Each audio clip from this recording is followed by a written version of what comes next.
Hey everybody, welcome to this Tuesday, April 13th MakerDAO community call. My name is David Utrobin. I'm a longtime MakerDAO community member, fanboy, and eventually turned employee for the Maker Foundation. And I have the good pleasure of hosting these calls every Tuesday, or most Tuesdays lately. And so, yeah, this one is going to be a good one. So if you've been a longtime listener of this call, you know we used to cover kind of the week in Maker.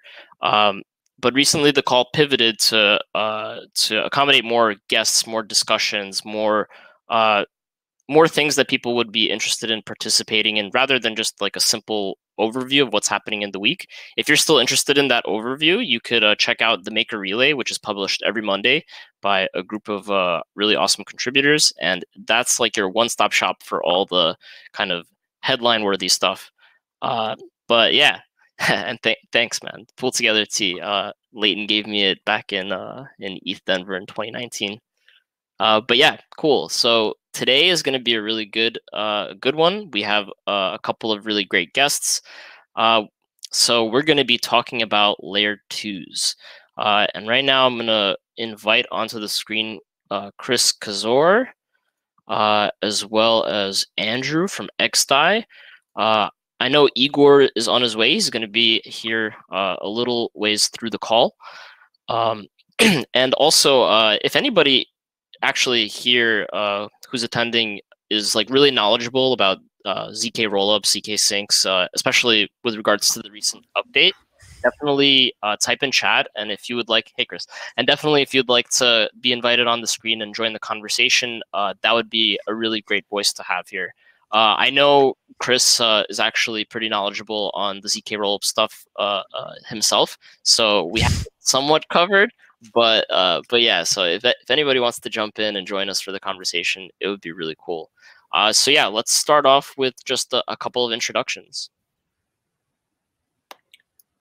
Sure. Hi everyone, I'm Andrew. I'm a technical writer with XDAI. Igor is on his way, but I'm happy to speak a little bit just to introduce XDAI. And I also like the Pull Together shirt. That they actually just integrated with XDAI as well. Yeah, that's right. That's right. That's actually why I wore it. Hilariously enough. Nice. But yeah, cool. And XDAI, so really briefly before we introduce Chris, XDAI is not considered like a layer 2 by some people. It's a sidechain with a bit different security guarantees, right? So yeah, that's right. A part of the conversation that I want to have today is not just about L2s in general, but also about sidechains like XDAI and like what your team sees as the future of those. And also if, yeah, just generally speaking, that's a really interesting thing that I would love to hear talked about throughout the call. But yeah, cool. Chris. Yeah. Hey.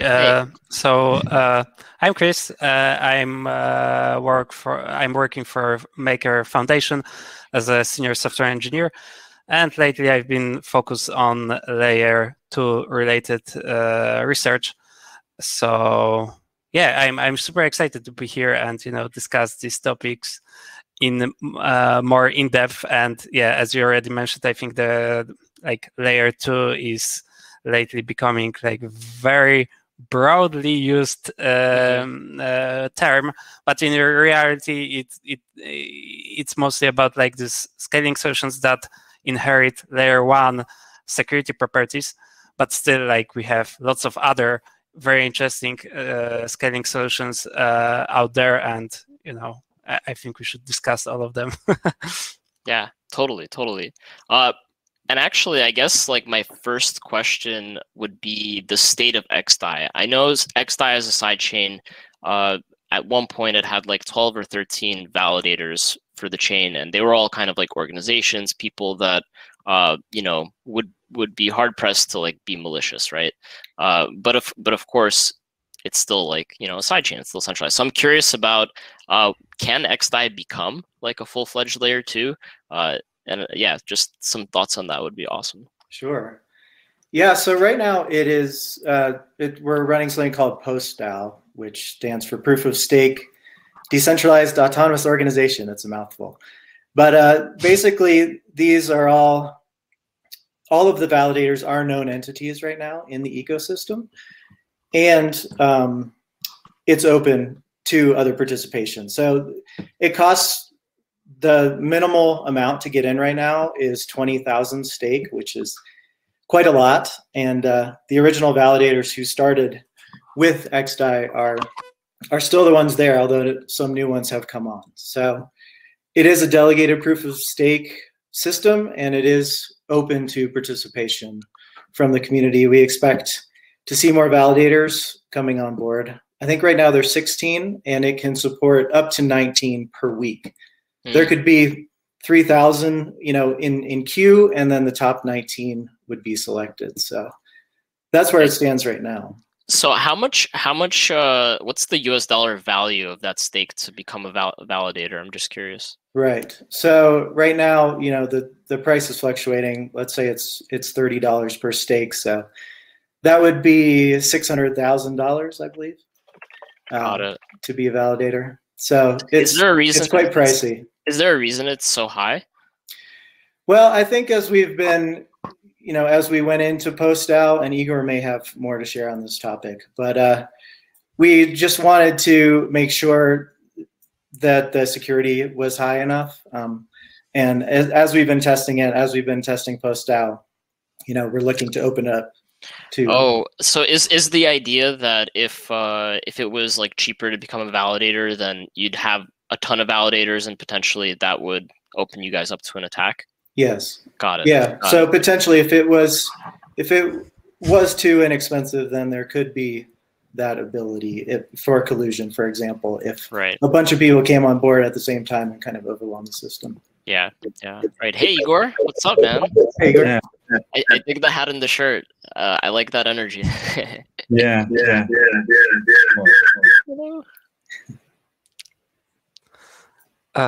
One second. May I? Oh, okay. Yeah, I just had two browsers. Can I chip in? Yeah, absolutely. I know Chris was going to say something, so hold that thought, Chris. Yeah, well, in post-DAO consensus, validators participating as pools with delegators who are delegating on them. So it should be considered like security of each node should be considered as like amount of people delegated on validators. So it's a kind of symbiotic relation. The big difference between our staking and all other stakings that our staking is a cooperative game. So all validators are getting, all pools are getting equal reward from staking tokens. So there is no competition between them. And delegators rebalance their stakes between delegators to achieve the equilibrium and APR. Which is limited on like some default properties, and all properties can be adjusted by validators themselves. So that's and by signaling from the community. The consensus itself implemented in Solidity, so it's it's upgradable without need to hard fork the client. Yeah, that's I think that's the only proof of stake consensus which belongs to core Ethereum clients. Because nice. Like to run XDAI, you don't need to have any you don't need to install any binary from forked repos. You just take official Ethereum clients. So you can consider it's like a testnet, right?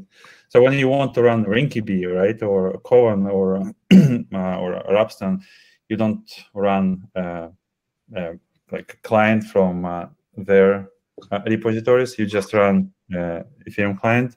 Here is the same, right? You just take vanilla Ethereum client. You don't need to have to use any of our repos. And this consensus is supported by Gnosis team from the Open Ethereum side and by Nethermind team from the Nethermind side.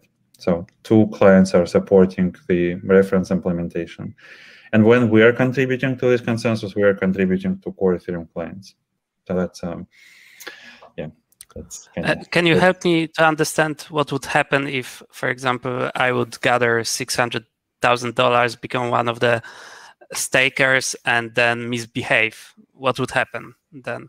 Well, do you mean if you're going to produce blocks which are not going to be accepted by other validators? Yes. The PostDAO is sitting on top of Aura, which is kind of Aura with added randomness. In this case, your validator will skip a block, so the whole chain will be a bit slower. But likely you will live in your own fork, and all other validators will follow the fork.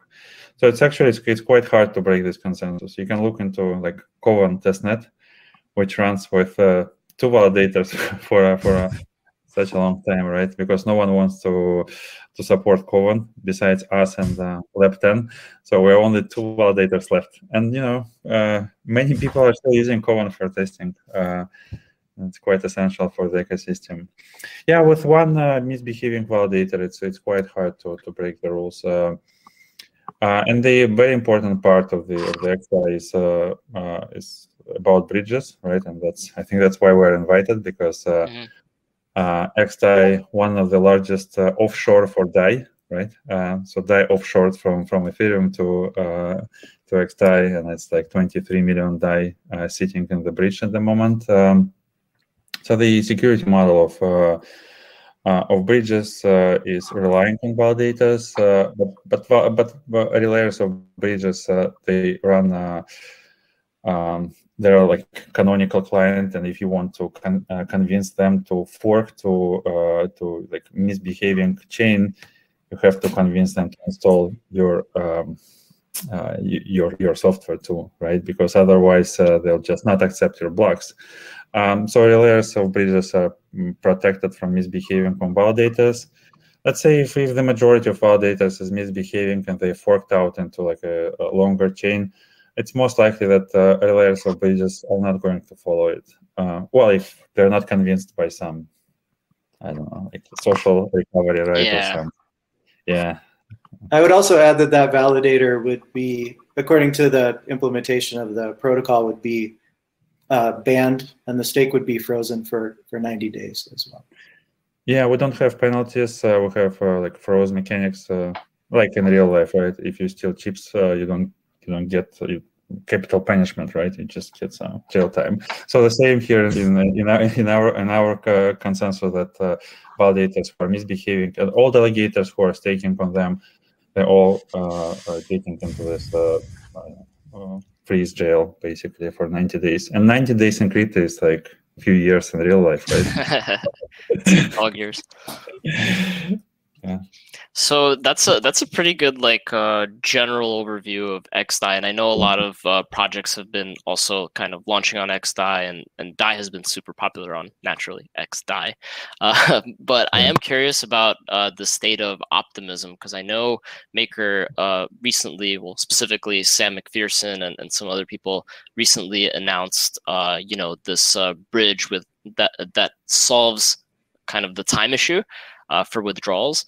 And also, just recently today, there was the ZK Sync update.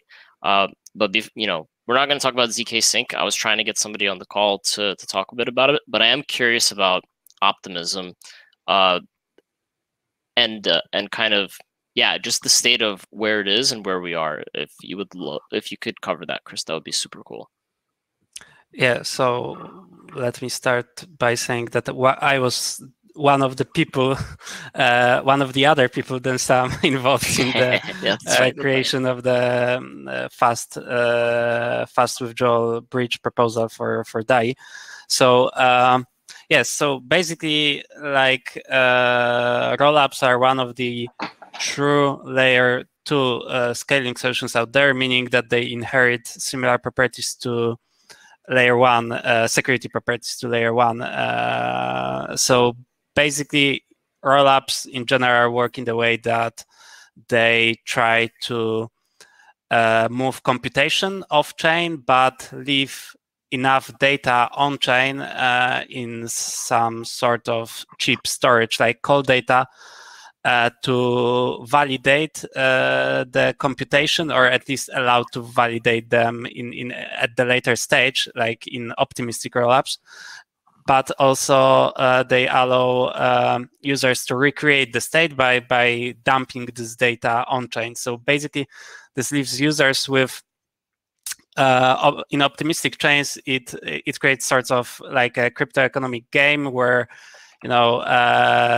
someone can produce new block, but then there are like arbitrary amount of verifiers verifying these produced blocks, and if only one of these verifiers is behaving correctly, then they can submit so-called fraud proof and schedule execution of some of the state transition on-chain on layer 1, and then the layer 1 is certain what really happened, right, and who's right. So this is more or less how optimistic rollups work, and with ZK rollups we have this magic math proofs that on-chain proofer can cheaply verify and say that this state is correct after applying these transactions, right? And then we're finally getting to optimism. So optimism is like one of the most, I think it's the only one optimistic rollup that sort of launched on mainnet. Like their current deployment is very limited, and it's really closer to proof of authority network, because even fraud proofs are not working correctly. And basically, it's like a tech demo, but deployed on the mainnet. But it's like good step in the good direction, and it's promoting some of the good ideas behind the rollups. Yeah, basically, with rollups, as I mentioned, you have this problem with fraud proofs that can take. So in Optimism, they can take up to 1 week. For there's a time window where anyone can submit a fraud proof. So basically, the designers of the system said that 1 week is enough time for one honest validator to submit a fraud proof and not be censored by miners or whoever could attack the network for some to win some stake. And that's why if you're trying to exit the rollup, you have to wait at least 1 week, and this is a huge problem. If you obviously, it's a huge problem, like when you can enter a system very quickly, but then you need to wait 1 week to exit it, right? So basically, yeah, with Maker, we have this ability to produce DAI with any collateral, and basically we can use Maker oracles to tokenize, to verify state of the rollup. Like if you're running a verifier, you can be 100% sure that the state is correct. If you followed all the state transitions, and then we can produce, we can have Maker oracle that would verify the state, and then can tokenize this DAI withdrawals on layer 1, and then use this collateral to produce DAI, and send this DAI directly to the user, and then wait 1 week for this original DAI to be processed by the rollup, and then this original DAI would be sent to Maker protocol to pay back the debt of the user. And at the end, the user would end up with really fast off-ramp, and probably there would be some small fees involved, like, for Maker protocol for taking the risk of running all of this. But we believe that, it's going to be a huge win for the community at the end of the day. Yeah, that's interesting. So there's a couple of questions that were asked. So one question is, what's the yield for an XDAI validator? And then I'll ask the other question after. For the validator, yeah, it's a dynamic system. It depends on how delegators are distributing their stakes across validators. So there is a cap of like 15%. But if stakes of delegators are delegated not in an optimal way, it can be some difference between validators. Also, we adopted an idea from Cardano with a saturation point where in their consensus, validator cannot get more than some like specific amount, specified amount. In our consensus, validator cannot get less than specified amount. So validator is getting 30% of the pool reward, no matter how many delegators are on this validator. So they always have constant stream of tokens to get the network in the shape. Andrew, do you want to add? Nope. Okay. No, I think you got it covered there. Thanks. Okay. Yeah, thanks. And cool stuff about optimism. Yeah, thanks for explaining. So in terms of timelines, like how long these things have been around, XDAI has been around for like a year and a half, or like maybe even a little bit longer, right? Yeah, 2018 really is when we went into production. What about optimism? You mentioned, Chris, that can you cover the timeline of optimism and ZK Rollups? Where are they in the whole roadmap? So with Optimism, like some of you might heard about the launch that was supposed to happen 1 month ago. It was, I think, communicated a little bit chaotically. Like a lot of people were caught off guard by this announcement that Optimism launches on mainnet and it's going to be sort of still like upgradable deployment, not really decentralized, but anyone can deploy already, could deploy already smart contracts, and this could cause a lot of havoc. Like imagine that so it's a permissionless system, right? So imagine that there is like 10 bridges for DAI popping up every single day, and then it would basically create 10 different DAIs on Optimism. So the launch got rescheduled to give a little bit more time for teams to prepare, and also to for tech to be a little bit better. And basically now I think it's like this week there's going to be a public testnet, so anyone can start creating their own, deploy their own smart contracts on the testnet, which is, I think, connected to Rinkeby. And then I think it's still like 2 or a couple of months for like, proper mainnet deployment. And there's also Arbitrum with, I think, pretty similar timeline, even though I'm not sure about this. It's another optimistic rollup. But then on the other hand, we have, the zero knowledge rollups that are chasing optimistic ones. And ZK Sync is a pretty decent rollup that it's on mainnet for a long time. It supports only payments right now. And again, it has upgradable mechanisms, so it's not really decentralized, even though there's a time lock and so on, but it's not perfect. But the real, more real deployment probably still with upgradable mechanism, but at least with the some sort of smart contract capabilities. Like they're saying that it's going to be EVM compatible, but I think it's going to be more of like Solidity compatible. So there's a special compiler that you can use to compile your Solidity code to their ZK circuits. And this is coming again in the summer, so few months. Nice. Yeah, that's really great. Yeah, it was important for me to kind of get a good mind on the timeline of these things, because Optimism and ZK Rollups are just like head and head. I'm really curious all right, I'm curious if you have strong opinions. Do you think that protocols will opt to do integrations on both, or do you feel like there will be a natural winner that people gravitate towards? So in my opinion, like protocols like Maker, especially for DAI, right? DAI should be available everywhere.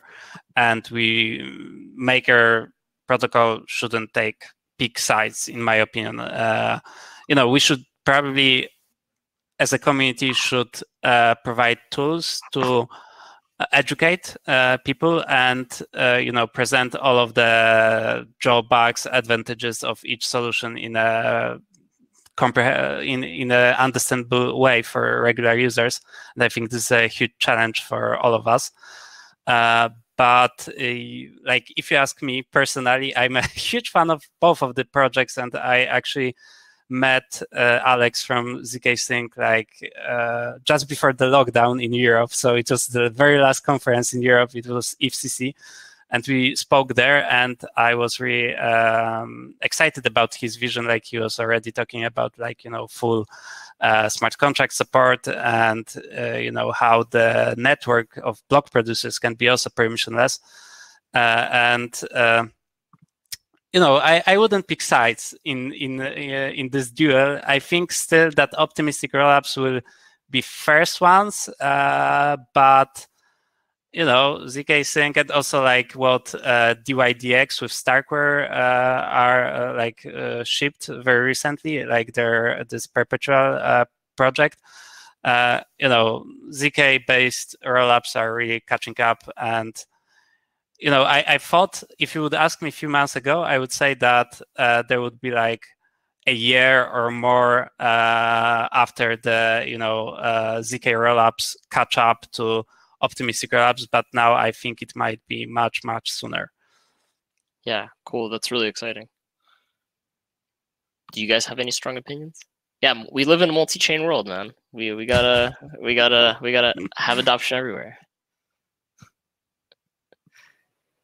So I'm curious. So that was like a good overview on the state of layer 2s. I'm curious if any of you are privy to any like blind spots that we didn't really cover on this call, with regards to like interesting tech besides ZK Sync, rollups, optimism, all that. Any blind spots? I mean, there are some other solutions that are not real tools like Polygon, right? I mean, Polygon has a lot of different products, I think, but some of them are closer to sidechains, and this, I think, where Aave launched very recently, and I think this is very exciting for these protocols that are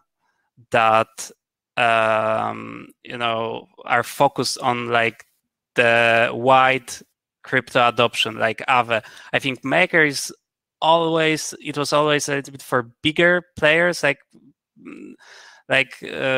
bigger money was involved in a single transaction. So Maker is not hurting that much by, I think, higher gas prices, but these projects that are focused on smaller community members or community members with smaller amount of cash, it's great for them to experiment, I think, with these side chains that are maybe not that decentralized, but maybe they are decentralized enough, because we don't really need always the security of the main chain, right? Like for small payments, like Burner Wallet, it was great for Burner Wallet on XDAI, right? It was a great use case and great execution. And I think, we should be aware that not all of the use cases require layer 1 security. That's true. Yeah, I enjoyed being able to buy an $8 meal at ETH Denver without paying $80 in transaction fees. That was really a good feeling. And I wanted to ask you all from the chat, both Akash and Lewis, want to know, what do you all think about BSC? Layer 2? No? I can start. Go for it. So we have a bridge from XDAI to BSC and also from Ethereum to BSC. So we have 2 bridges to BSC. The one which is from XDAI to BSC is actually quite used, and we see that people are using it for cheap exits. And that's really solving problem for some users of XDAI who bridged DAI from Ethereum to XDAI, and they want to exit, but exit fee is on users, right? So that they don't want to pay it on such a high gas prices and Ethereum token price. So they're looking for cheaper option, and they exit to maybe like less decentralized, but more convenient for small people chain, right? And when we don't think about small people, it's usually not good, right? Because they're driving adoption, right? That's Also it gives some interesting new problems, right? So for example, we have XDAI, which is a native token of XDAI, right? It's a bridge DAI from mainnet. So DAI is sitting on Ethereum. So when people want to exit from XDAI to Binance Smart Chain, right? So they exchange it to DAI, which was bridged from Binance Smart Chain to XDAI.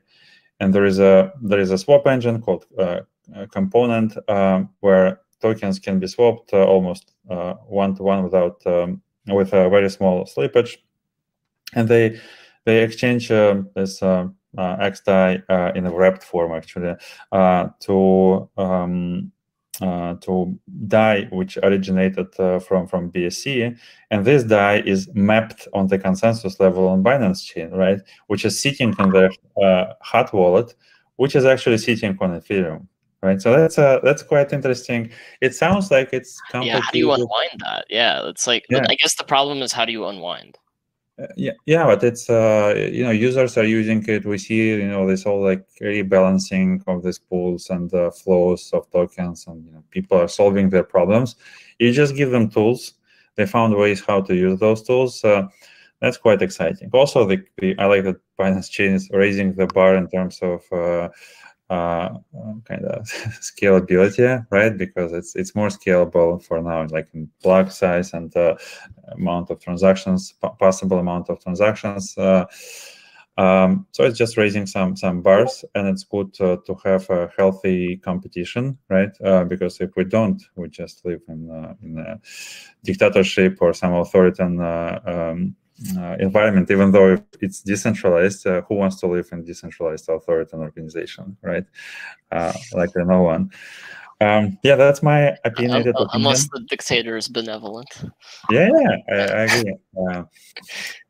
So that's yeah, those are some great thoughts. Do you guys have any? Yeah, thank you. Thanks, Igor. Well, I would just add that I second that. As far as adoption goes right now, we're just in this kind of flux state where Ethereum is transitioning and people are trying out the technology in whatever way that they can and making it more open to more people right now is only going to serve things further down the line when Ethereum does make that step. So I think there does need to be alternatives for people right now, and as they're learning, hopefully they will also learn more about decentralization and Totally. I think one of the biggest things that drew me to the crypto space originally is like the ethos of meritocracy and like provable meritocracy, and not like human meritocracy, like the meritocracy of the tech. How meritable is it? And yeah, competition definitely lights fires under everybody's butt. Everybody's butt is plural, but yeah. Sorry, Chris, go for it.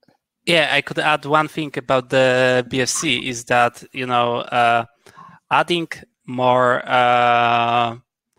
throughput in terms of blocks is not like a silver bullet, because you end up with a state explosion, and then like syncing the given blockchain becomes impossible even for people having beefy machines or whatever. And I think one of the issues currently with by the way, my camera lost focus. One of the issues with BNB, I think that with Binance Chain, that there is right now is that there are if you're running a dApp and you're trying to have graphs or whatever, SushiSwap has this problem that they cannot sync blocks fast enough using the graph or whatever to feed this data to their front end.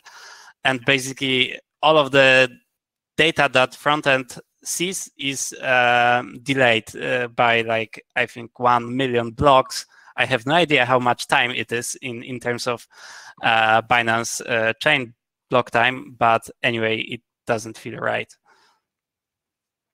Yeah, that's interesting. It's a good problem to solve, right? So if you have a new problem, it's a new challenge, and likely they will solve it in an alternative way. So we can learn from their findings. The way that they map tokens on the consensus level is it's very different from all the ideas that we saw before on all other side chains and Ethereum killers, the forks or whatever, right? So it's an innovative way, that's moving our industry forward, right? That some people innovate in this way. Yeah, state growth. Like everyone, just ask Avalanche people. How are you solving this problem? You cannot find an answer yet, right? Ask Ethereum people. Origenesis, for example, right? Okay, so you can do this one day, but there is no silver bullet yet for it, right? Keyword yet. Yeah, well, good to have that someone has this problem and like thinking about 24/7. I mean, the Binance chain CTO likely, right? Because you see that all these important projects for them are struggling with this problem, right? So they're looking for solutions, and likely they will find something. They have good engineering at the end of the day, anyway, right? I'm not shilling Binance chain, right? It's our natural competitor. I'm just giving my respect to people who are trying to innovate in this very important problem. Yeah, that's totally respectable. So there's a couple of questions. One from Frank. Is it possible that these layer 2s will deter users from ever coming back to layer 1? When do you think centralized exchanges will allow their account holders to directly deposit to layer 2s? And do you think we need an app with 1 million daily users on any of these layer 2s for centralized exchanges to really buy into that given layer 2 or the general layer 2 movement? Yeah, so a few things there. So maybe I start. So first of all, this is a great problem to have.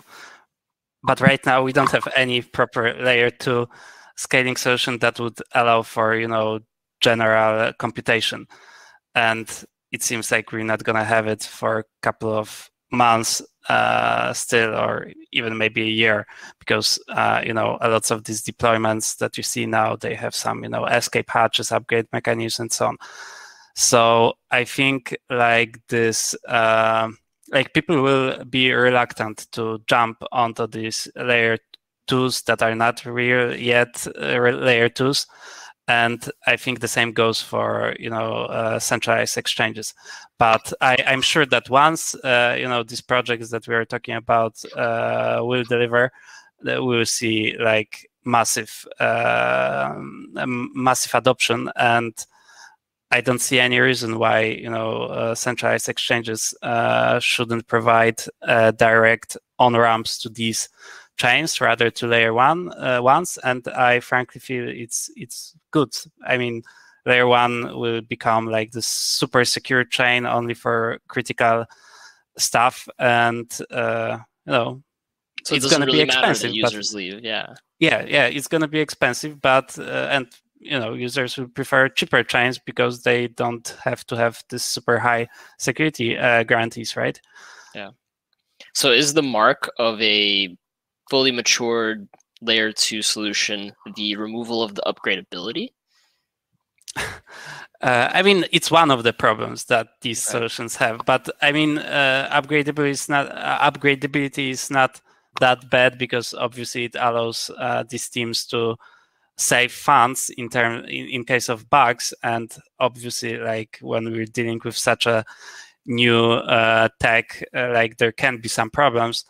And Maker is a good example of a system that I think after running MCD, it was upgradable for like 1 week. There was like a possibility to do like an emergency upgrade or something like this. But now it's a sealed, well audited, well secure system, and I guess the very same thing will happen to layer 2s. Yeah, great answer.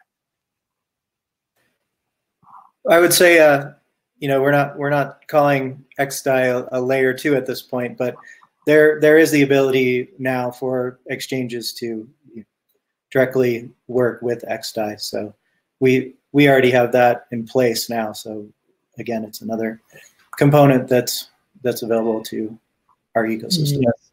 Yeah, and we integrated zero fee withdrawals from this exchange called BitMEX. It's not a like tier 1 exchange, but still a reliable partner, and great guys. So they're also for not only for like centralized exchange business, but also for the tech. So like when you propose to integrate something unusual, they're open. And when we propose to integrate zero fees exit from the exchange to XDAI, they implemented it. So that's XDAI is tradable versus USDT on their exchange. And if users get XDAI, they can exit paying like zero fees from the exchange to the chain. And after they have multiple paths, how they can go to Ethereum or to Binance chain or back to the exchange. So that all makes sense. And also it creates a new opportunity for arbitrage on the centralized exchange, and something that moving money around and making it's interesting for people to look, what's that, like what's this type of DAI, why do we need it, right? So what I can do with it. Yeah, that's definitely an important integration. Yeah. So I'm curious, and actually, Lewis said he actually used BitMEX, and he said it works pretty well. Yeah, so I'm curious. So we touched a little bit on layer 1, not like the scaling impact on layer 2 usage, but just like the departure of users for the preference of like a better, less costly way to transact smaller amounts. But I'm curious, when Ethereum eventually transitions through all these phases and like matures into Ethereum 2.0, how do you think this will affect, I guess, not the appeal of all the layer 2s, but I'm curious if you know to what level you expect the maximum scaling of L1 to reach. Like, do you expect it to be like 1,000 TPS, 5,000? Is there a reasonable estimate now? And then, yeah, if it does get to a really nice level, does it mark layer 2s obsolete? Or do you think that they'll be somewhat of a permanent fixture in the Ethereum and general blockchain like space? Yeah, I can start. So one example that I'm thinking about myself. So let's take 1 day of XDAI yesterday, right? It's like about 100,000 transactions. So it's around 1 transaction per second over the day, right? So, but when we look into like how many reads we had on the network, likely only on our RPC endpoints, it will be around 200 million reads, and it's like thousands requests per second on RPC endpoints, right? That's something that that's engineering is it's for users. It's free to use. They can get RPC endpoints without like Infura or any limitations. So that's something appealing to projects. Even though like transaction per second is low, right? The amount of reads that people can do on the chain, it's important. So one more thing that I'm thinking about is customizations of presentation layer, right? For us, it's a Block Scout. So some people like asking us to do some specific integrations, especially in regards with bridges, in regards of adding some custom buttons for like projects which are deployed on XDAI. And that's something that if it solves the problem, that still can be used. Maybe it will be a legacy system one day, but still usable. So I don't see like extinction of this testnets, sidechains, layer 2s when we have the maximum scalability. I just expect more diverse ecosystem, right? Just lots of options, yeah. Lots of options, and cheaper options are usually pretty attractive, right? Cheap and reliable options, and potentially niches as well. I think some chains will start specializing in supply chain, for example, or what have you. Yeah. I think that we can see some niches popping up. But speaking about Ethereum as a layer 1 improvements, and its improvements. Yeah, I think like we've all heard about like EAP. What was the number? The one gosh, the one changing gas fees. Oh, no, 1559. 1559. Yeah. So this is something that can reduce a little bit of gas costs for regular users to some extent, right? Then we have POS and sharding, like ETH 2.0 in its full form. Like this again, obviously will increase TPS, but we need to remember that sharding will make it actually harder to communicate with communication between shards. So this won't be the same Ethereum as we know it today, and having shards allows us to deploy different rollups, even the instances of the same rollups on each shard. So this gives us like massive increase in TPS. But at the end of the day, it's raising a different class of issues, which is this intercompatibility between these chains, and doing some cross shard, cross chain, cross rollup transactions. And I think this is going to be some space that we're going to see real innovation really soon. There are some projects, ideas popping up. Yeah, can I add here? Yeah, AP 1559 is coming to XDAI, so we're going to burn DAI, which is quite cool, right? Also, there is a testnet which we're using internally, and going to put it in like public view in a few weeks. So that's good that we can test it before, and we can actually burn DAI, and we figure out that it can be beneficial for the network because the DAI which is burned will be burned on the XDAI side, and it can be like the burned amount can be unlocked on the Ethereum side for the benefit of the protocol, right? Yeah, like there's a there are reasons. That's really exciting. Even to burn stable tokens, right? Like which is quite fun. Yeah, that's. What was the reasoning besides kind of the fact that it makes like there's just some obvious benefits? Was there more reasoning behind kind of taking on that EIP into XDAI? And also as an extension to that question, are you thinking of, generally speaking, implementing other EIPs? Well, because we are following Ethereum roadmap, this is the first thing. Second, because EIP 1559 can solve problems that we have on XDAI also, right? With possible spikes of activity on the network, which can be engineered, right, to slow down the network. The validators and economic of transaction fees should react accordingly, and this EIP is helping to shape this this problem. Yeah, just as I mentioned, if you think about XDAI as a testnet, this is a type of testnet with real value, right? Where we can, well, actually, with a few $100 million of value of tokens, besides this 23 million of DAI locked, right?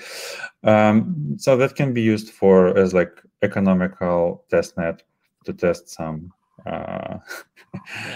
Some mechanics and can give some insights to other researchers and explorers. That's the reasoning. It's like three main reasoning. I was actually making the joke the other day that I felt like BSC was like exactly what you're talking about, like a test chain for ETH with like actual value on it. Yeah, like Kusama started as a testnet for C++ client, right? So.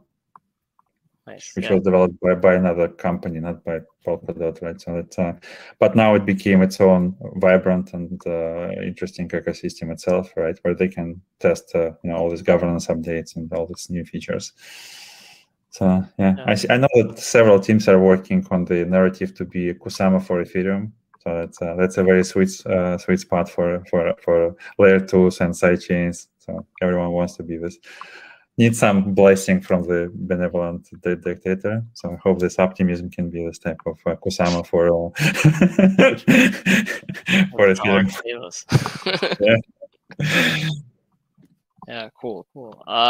So I also had on the agenda I wanted to discuss generalized ideas about MakerDAO layer 2 integrations, but before I do that for like the last 5 minutes of the call, ask you guys about that for the last 5 minutes of the call. I know that I see that Stefan Klaus had a quick question in the chat.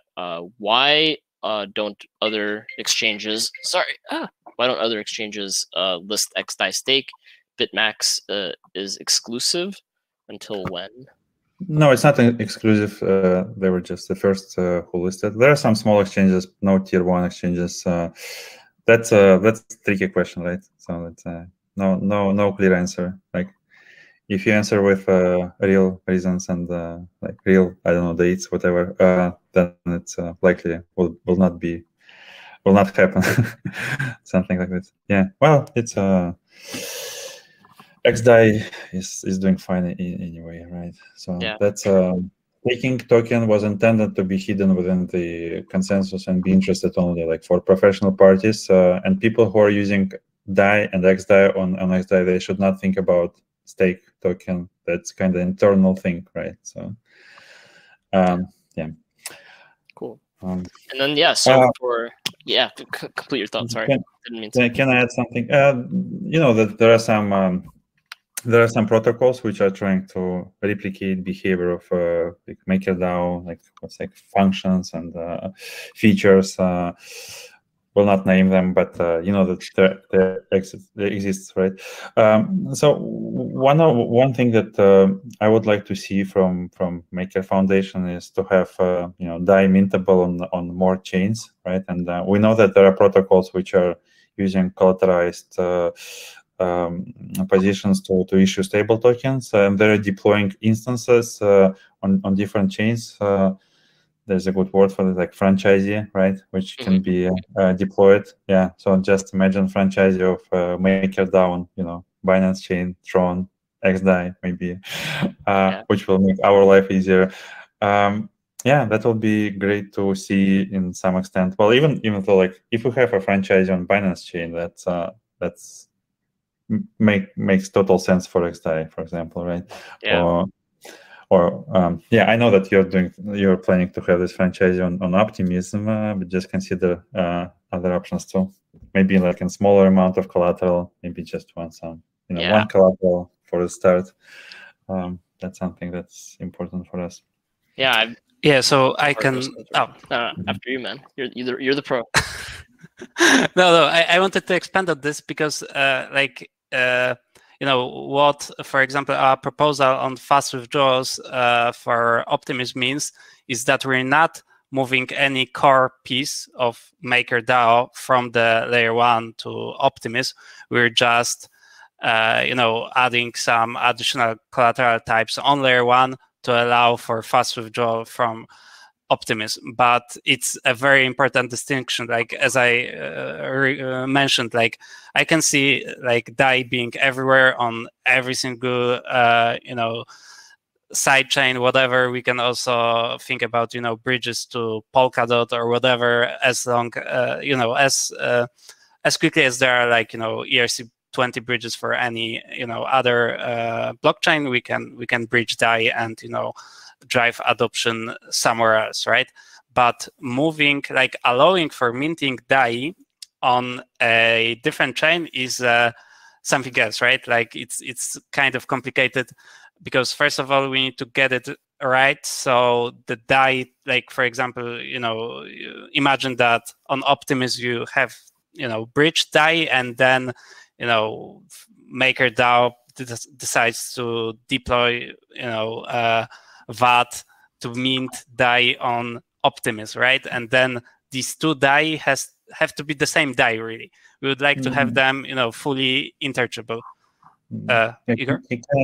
It's from our like real life experience, it's not that important, right? So you can have multiple ways. So you can have multiple forms of DAI on one chain, right? Bridged from different chains. You just need to have a way for people to swap right, and enough liquidity for swapping, and how to determine like how much people want to swap. It's you can look retrospectively and see like what is the demand for it, and provide some incentive for LPs. For example, on the solution that we're using on XDAI to change the two types of DAI, this swap engine is taking 0.1% fee and giving it to LP, right? So that's a natural incentive. Also, they plan to do some like farming of some, governance token, which is nowadays is a new norm, right? To do this. So swapping on one chain is fine, right?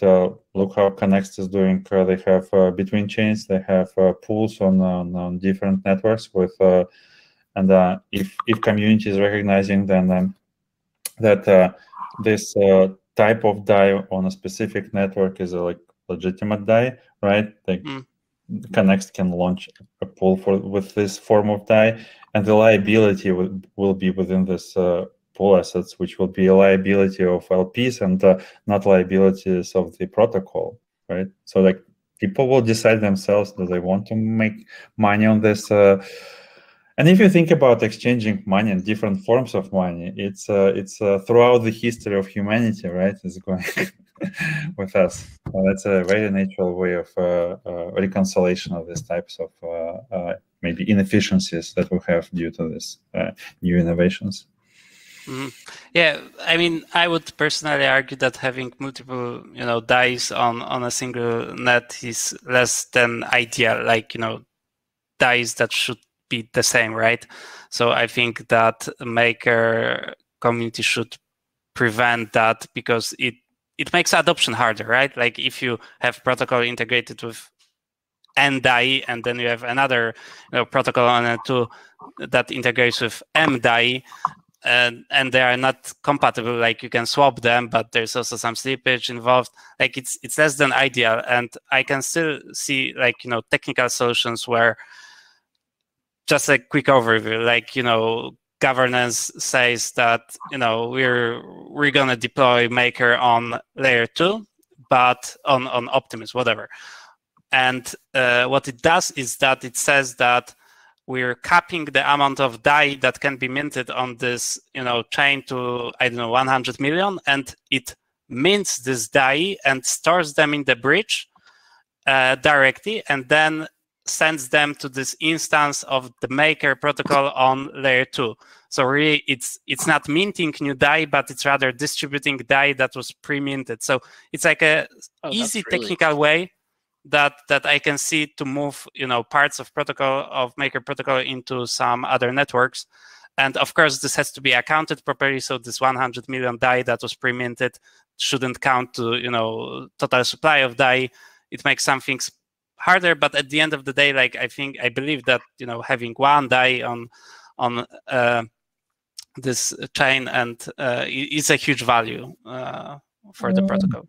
Right, but on side chains or other networks, you can have this native assets of these chains, right, which can be used as a collateral.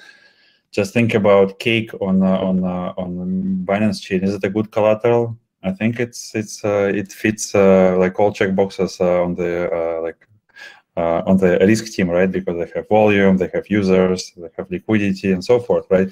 But if you want to use Cake on Ethereum, it's you have to bridge it. So that's not speaking. No, but it could. But with this idea that I described, it could be used as a collateral if Maker would be bridged to Binance chain, right? Yeah, like, well, if the protocol is going to be breached, then yes, it can be. Yeah, and I think setting this, I think it would make sense. For example, deploy even Maker. Like this is my very personal opinion. Like don't quote me on this. Like deploy Maker on Binance chain with a very low debt ceiling, just to drive adoption and show people that there's a Maker protocol. On layer 1, for example, on a real Ethereum, let's say, that you can, interact with, or on some other layer 2 that it's cheaper to interact with, but, you can test it on BNB or XDAI, right? I mean, just an idea. And also another piece of it is like the complexity of voting and getting changes to happen across all of these different instances. So that's also like another part of the engineering problem, I would imagine. Because there might be like unique assets in certain instances that aren't on layer 1. So if the rates team is just updating everything, they have to take into account literally everything. And also there's different, like, I guess, I don't know if they would account for like layer 2 specific risks in the actual like stability fee calculation, but yeah, yeah, like, I think they that's should. also a big like rise in complexity. Yeah, and also if you think that, you know, there's gonna be more and more governance activity, then maybe governance should be moved to layer 2, right? Right. Well, that's what a lot of people do with like snapshotting. Like that's not layer 2, but like it's like off-chain governance solutions. Yeah. DSS Gov seems to be a great proposal. Well, gentlemen, this has been a really, really enlightening conversation for me, who's not a technical person, who's not like super up to date on all the layer 2s. It's been a total pleasure seeing you again, Igor, and meeting you, Andrew, right? Okay, cool. Yeah, thanks. All right, and Chris, awesome seeing you again too, man. And yeah, for this last bit, any last comments that you guys want to share? Feel free, and otherwise, yeah. Just want to say thank you to the community. Great comments. Usually it's very good to see this type of involvement. I'm really happy that you guys ask those questions. Let's all be friends and and move the industry forward. Yeah. Thanks so much for inviting us, and we're very happy to be a part of the solution and the conversation as well. So I do think it's everyone working together to make scalability happen. 100%. Yeah, thanks again, and you know, I can't wait for, you know, layer 2s and DAIs on the layer 2s, and you know, the future looks bright. Future looks hella bright. All right. Well, thank you guys, and enjoy your Tuesdays.